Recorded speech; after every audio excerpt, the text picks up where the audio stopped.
Welcome to Learning English, a daily 30-minute program from the Voice of America. I'm Katie Weaver. And I'm Mario Ritter Jr. This program is designed for English learners, so we speak a little slower and we use words and phrases especially written for people learning English. On today's program, Katie has a story about a scientific misunderstanding about a distant planet in our own solar system. Jill Robbins and John Russell explain verb tenses on everyday grammar. Then, Jill returns with Andrew Smith for the lesson of the day. But first, in 1781, German-born British astronomer William Herschel made Uranus the first planet discovered with a telescope. But 243 years later, we still do not know much about this cold planet, the third largest in our solar system. And some of what we thought we knew about it turns out to be untrue. Much of the knowledge about Uranus was collected when NASA's robotic spacecraft, Voyager 2, flew past it in 1986. But scientists have since learned that the craft visited at a time of unusual conditions. An intense solar wind event at the time led to misleading observations about Uranus, and especially its magnetic field. The solar wind is a high-speed flow of charged particles coming from the sun. The researchers took a second look at 8 months of data from around the time of Voyager 2's visit, and found that it flew near Uranus just a few days after the solar wind had reduced the planet's magnetosphere to about 20% of its usual size. A magnetosphere is an area of space surrounding a planet that is controlled by the planet's magnetic field. The magnetosphere protects the planet from solar and cosmic particle radiation. The Voyager 2 observations led scientists to think Uranus's magnetosphere lacked in plasma and had very intense belts of highly energetic electrons. Plasma is often called the fourth state of matter, after solids, liquids, and gases. In the night sky, plasma gives out light in the form of stars, nebulas, and even the auroras above the North and South Poles. Plasma is a common feature in the magnetosphere of other planets, so scientists did not understand why there would not be much of it observed around Uranus. Jamie Jasinski studies space plasma at NASA's Jet Propulsion Laboratory. He is the lead writer of the study, published recently in the publication Nature Astronomy. We found that the solar wind conditions present during the flyby only occur 4% of the time. The flyby occurred during the maximum peak solar wind intensity in that entire 8-month period, Jasinski said. We would have observed a much bigger magnetosphere if Voyager 2 had arrived a week earlier. Such a visit would likely have shown that the Uranus magnetosphere is like those of Jupiter, Saturn, and Neptune, the solar system's other large planets, the researchers said. Uranus looks blue-green because of the methane contained in its atmosphere. The planet is big enough to fit 63 Earths inside it. Among the solar system's 8 planets, only Jupiter and Saturn are larger. Uranus orbits almost 20 times further from the Sun than Earth does, and it has 28 known moons and 2 sets of rings. Data collected by Voyager 2 had suggested that its 2 largest moons, Titania and Oberon, often orbit outside the magnetosphere. But the new study shows that they usually stay inside the protective space, making it easier for scientists to magnetically detect possible subsurface oceans. Both are thought to be prime candidates for hosting liquid water oceans in the Uranian system, Jet Propulsion Laboratory planetary scientist and study co-writer Corey Cochran said. Scientists want to learn whether subsurface oceans on moons in the outer solar system have conditions that could support life. So, on October 14th, NASA launched a spacecraft on a mission to Jupiter's moon Europa to try to answer that question. A future mission to Uranus is crucial to understanding not only the planet and magnetosphere, but also its atmosphere, rings, and moons, Jasinski said. I'm Katie Weaver.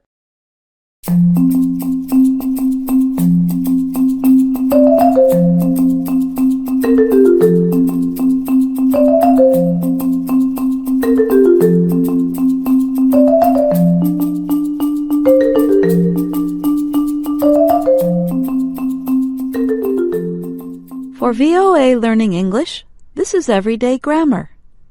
Today, we are going to give you a basic overview of the verb tense system in English.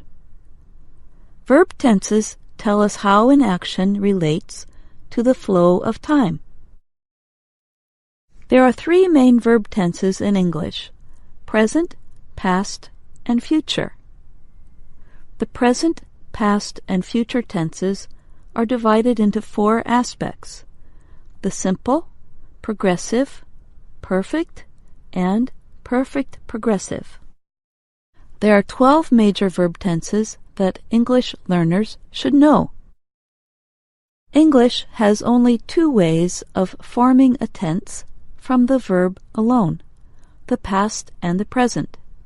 For example, we drove and we drive. To form other verb tenses, you have to add a form of have, be, or will in front of the verb.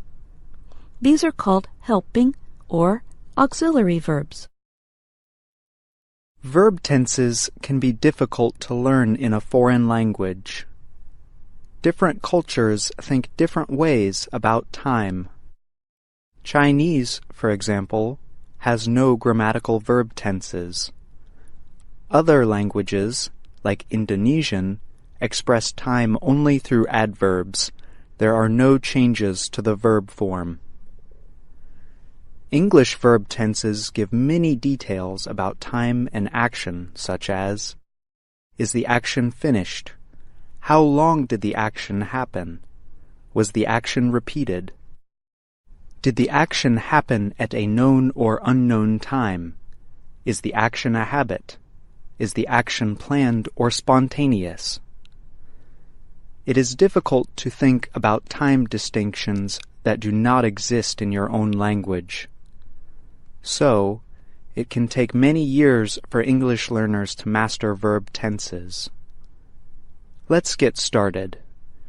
We are going to give examples of all 12 verb tenses using the verb drive. We'll start with the simple tenses. These are probably the first tenses you learned in English. Simple tenses usually refer to a single action. In general, simple tenses express facts and situations that existed in the past, exist in the present, or will exist in the future. Simple present. I drive home every day. Simple past. I drove home yesterday. Simple future. I will drive home later. Let's go on to the progressive tenses. We use progressive tenses to talk about unfinished events. Progressive tenses are also called continuous tenses. Past progressive. I was driving when you called. Present progressive. I am driving now. Future progressive. I will be driving when you call. Now let's look at the perfect tenses. Perfect tenses cause the most confusion. To put it simply, they express the idea that one event happens before another event. There are many tricky exceptions with the perfect tenses, which we will discuss in a future episode. The adverbs never, yet, and already are common in perfect tenses. Present perfect. I have driven that road. Past perfect. I had already driven that road in the past. Future perfect. I will have driven 200 miles by tomorrow.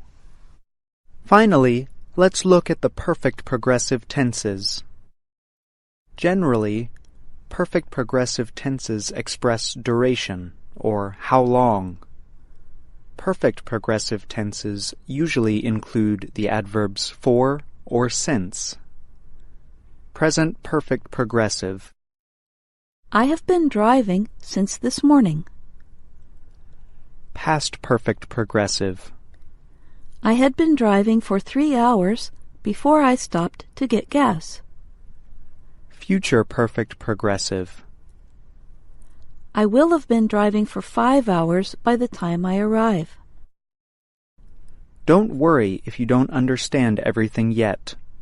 Here are some recommendations we have for learning verb tenses. First, think of adverbs as your friends. Adverbs of time offer valuable clues about the correct verb tense. Let's use the adverb ago. Ago is only used in the simple past, as in, I left home 3 years ago. The adverb ago is never used in the present perfect. Certain adverbs occur with certain verb tenses. English learners sometimes try to impress people by using complex verb tenses. You often have a choice of several verb tenses. When you do, always choose the simplest one. It will be clear for your listener, and there is less chance of making a mistake. Native speakers don't think consciously about verb tenses. With enough practice, English learners can internalize the verb tense system too. Instead of worrying about deep time relationships, try using adverbs and your ear to choose the right verb tense. Often when someone asks a question, you can respond in the same verb tense. We'll ask a question in each verb tense. Give an answer in the same tense, then listen to our answer. Ready? Did you get enough sleep last night? Yes, I slept well. Do you shower every day? Yes, I shower every day. Are you going to study tonight? Yes, I'm going to study tonight. What were you doing when I called you last night? I was eating dinner when you called me last night. What are you doing right now? I am practicing verb tenses right now. What will you be doing at midnight on New Year's Eve? I will be celebrating the New Year with my friends. Had you ever tried skiing before today? Yes, I had already done it several times before. Have you ever broken the law? No, I have never broken the law. Will you have gotten married by the time you turn 30? No, I will not have gotten married by the time I turn 30. How long had you been smoking before you quit? I had been smoking for 2 years before I quit. How long have you been waiting for the bus? I have been waiting for the bus for 20 minutes. How long will you have been working before you retire? I will have been working for 30 years before I retire. This is just a basic introduction to verb tenses. In the following weeks, we will cover the more difficult verb tenses in more detail. I'm Jill Robbins. And I'm John Russell.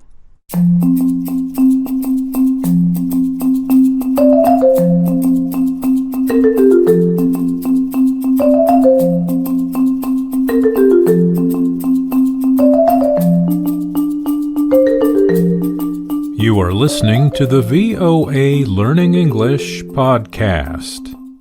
You just heard our everyday grammar program about verb tenses. We have Dr. Jill with us today to discuss it some more. Jill, what is it that makes English verb tenses difficult for some learners? I think it's the way English tenses give so much information about not just the time of an action, but the actor's relationship to it. Isn't that the same as in other languages? Well, you know about Chinese, which has no grammatical tense. In Chinese, you can say that an action is completed. But I think what makes it difficult is understanding the fine shades of meaning you can communicate with different tenses in English. Can you give an example? Let's say you call me around lunchtime. I pick up the phone and you ask me if I want to go out for lunch with some coworkers. Do you want to go out for lunch with us? Right. Now I can choose to answer in a few different ways, while staying in forms of the past tense. I can say, I was just eating. Then I'd know you are not interested in going out, and maybe I interrupted you. Yes, that is the past continuous, which we use for an ongoing action when another action happened. But what if I say, I just ate lunch? The simple past tense. Or, I have eaten lunch. The present perfect tense. Then I don't feel so bad. I know you've finished eating, so I haven't interrupted you, but I know you won't go out to lunch with us. Now, imagine I answer with, I had planned to eat at my desk. That's the past perfect tense. That means you might change your mind and come out to eat. Right. I can always bring my lunch along and enjoy the company of my friends in the office. Thanks for having me on the show, Mario. Thank you, Dr. Jill. It's always fun to talk with you about English grammar. VOA Learning English has launched a new program for children. It is called Let's Learn English with Anna. The new course aims to teach children American English through asking and answering questions and experiencing fun situations. For more information, visit our website, learningenglish.voanews.com.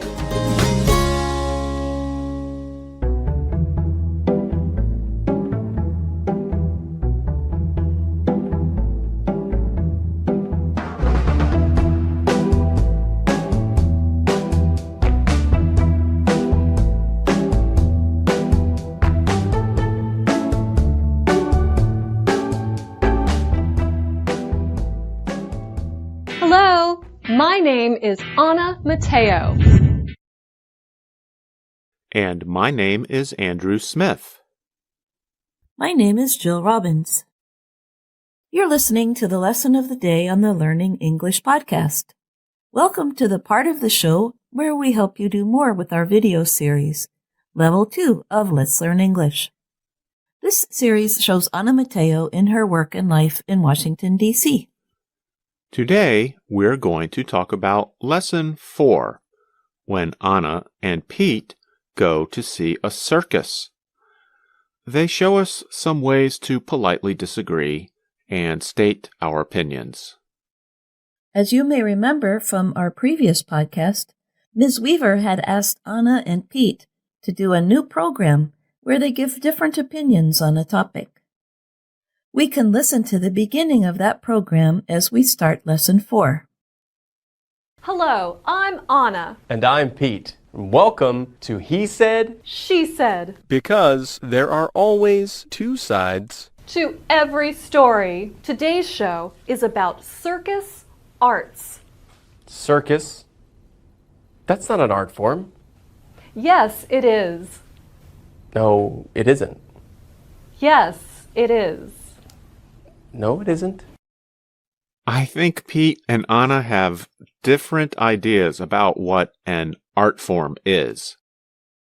But we don't know what they are yet. They are disagreeing in a very simple way, as we heard. Yes, it is. No, it isn't. Kind of a boring way to disagree.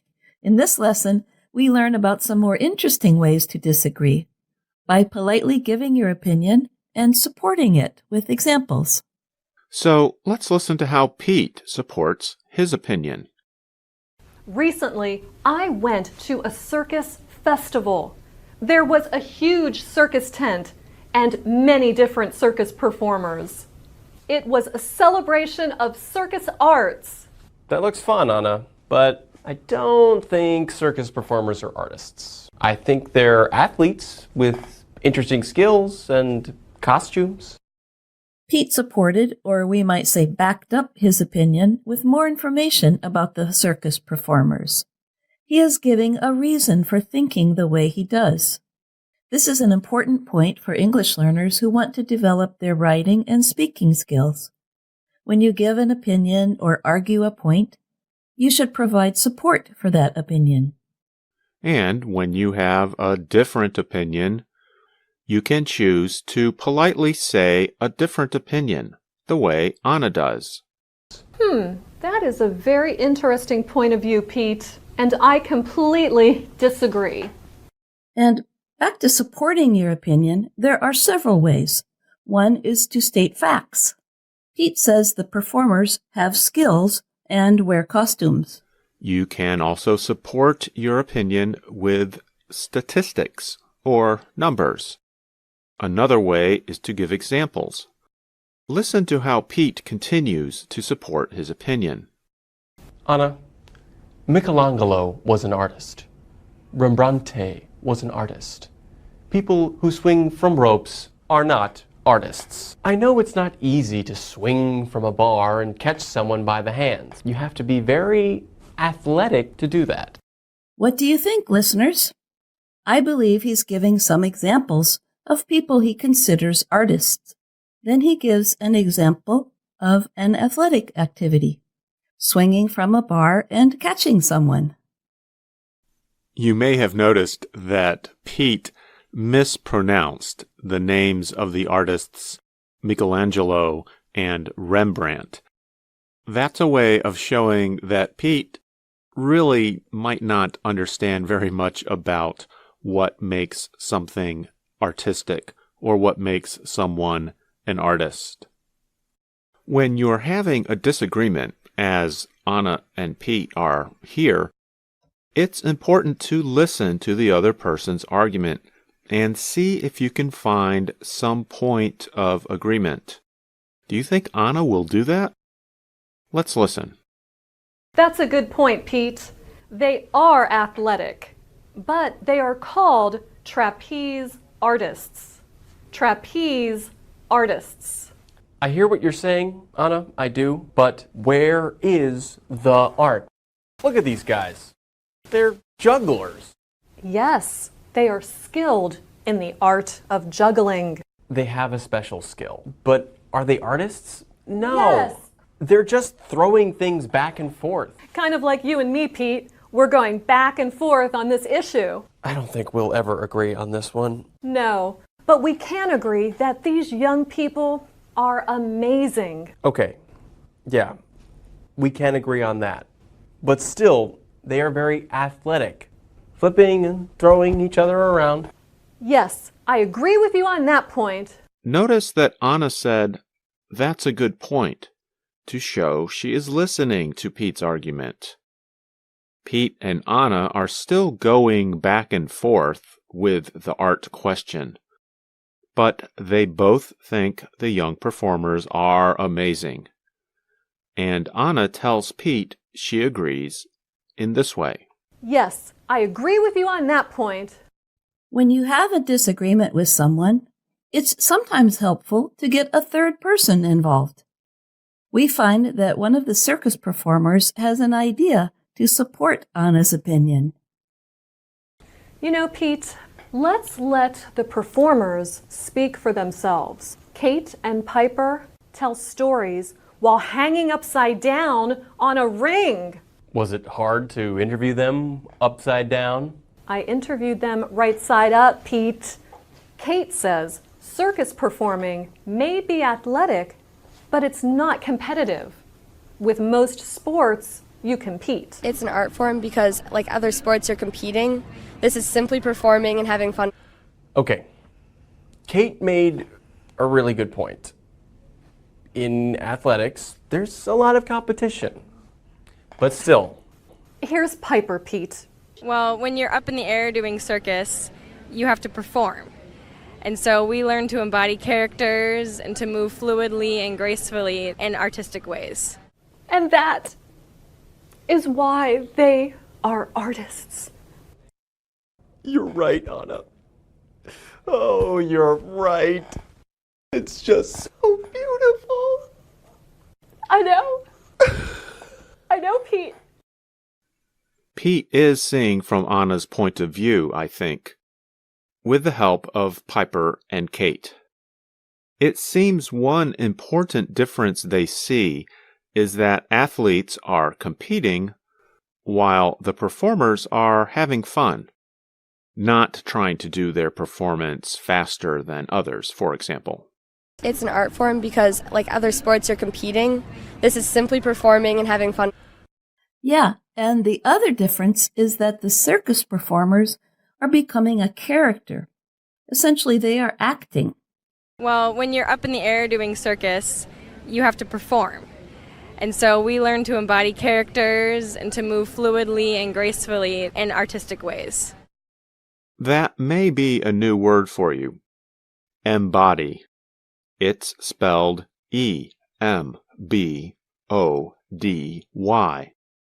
It means to give form to an idea, like when you make a symbol or an example of something. Here, Piper is talking about expressing or becoming a character. I think it's time for us to give our listeners their assignment for this lesson. Choose a topic that people are talking about where you live, or pick one from our activity sheet in Lesson 4. Write to us with your opinion on the topic and support it with at least 2 reasons: facts, statistics, or examples. You can email us at learningenglish@voanews.com or put your comments on our YouTube video for this podcast. And it'll be great if you share the lesson of the day with your friends and family. Remember that you can also find us on YouTube, Instagram, and Facebook.